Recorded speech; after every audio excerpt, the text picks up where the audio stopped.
भाइयों, भारत में अब चुनाव चुनाव नहीं रहे, बल्कि वेब सीरीज बन गए। हर एपिसोड में एक नया ट्विस्ट। कहीं कोई गठबंधन टूट रहा है, तो कहीं नेता रूठ रहा है।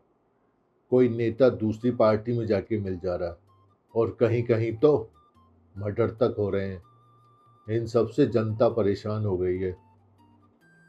वो कहती है, भाई ये पॉलिटिक्स बाद में खेल लेना, पहले जो ये सड़क टूट गई है ना, इसे तो ठीक करवा लो।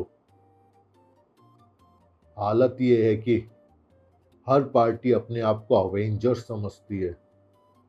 फर्क सिर्फ इतना है कि यहाँ थानोस नहीं, वोटर उंगली घुमा देता है। चुनाव आते ही हर पार्टी के नेताओं को गरीबों की इतनी ज्यादा चिंता हो जाती है, इतनी ज्यादा चिंता हो जाती है कि इतने तो माँ बाप भी नहीं करते, और जनता भी इतना प्यार देकर कंफ्यूज हो जाती है।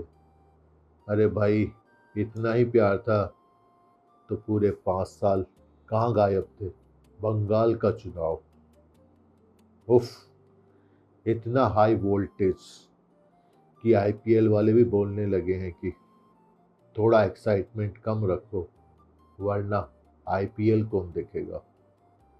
सास बहू के डेली सॉप वालों ने तो पहले ही हार मान लिया। इनके एपिसोड में इतना सस्पेंस नहीं होता जितना कि एक एग्जिट पोल में होता है। ऊपर से इस एआई ने देश के नेताओं की हालत खराब कर दी है। एक नेता ने एआई से पूछा कि जनता से कनेक्शन कैसे बनाएं, तो एआई ने जवाब दिया, ग्राउंड लेवल पे कनेक्शन बनाओ। तो अगले दिन लिटरली वो सड़क खोदते हुए मिले। सबसे मजेदार होते हैं चुनावी वादे, जो कभी पूरे नहीं होते। हर पार्टी का मैनिफेस्टो पढ़कर ऐसा लगता है कि अगर इनकी सरकार आ गई तो अगले साल तक भारत स्विट्जरलैंड बन जाएगा और हर किसी के खाते में करोड़ों रुपए आ जाएंगे। लेकिन जनता भी कम कलाकार नहीं है। हर किसी की रैली में सबसे आगे नाचेंगे, फ्री की कैप लगाएंगे, सबके साथ सेल्फी लेंगे, और फ्री का समोसा वो तो कभी नहीं छोड़ेंगे। लेकिन वोट वोट किसको दिया, ये अपनी पत्नी तक को नहीं बताएंगे। नेता सोचता है कि भीड़ मेरी है, और जनता कहती है, बेटा काउंटिंग का रिजल्ट आने दे, तब सच का पता चलेगा। टीवी पर जो डिबेट होती है ना, वो सबसे मजेदार होती है। टीवी का एंकर ऐसे चिल्लाता है कि जैसे वो ही चुनाव लड़ रहा हो।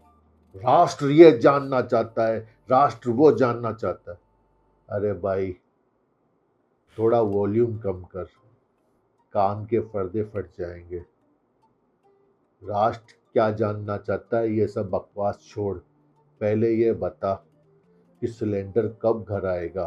15 दिन हो गए सिलेंडर बुक करवाए।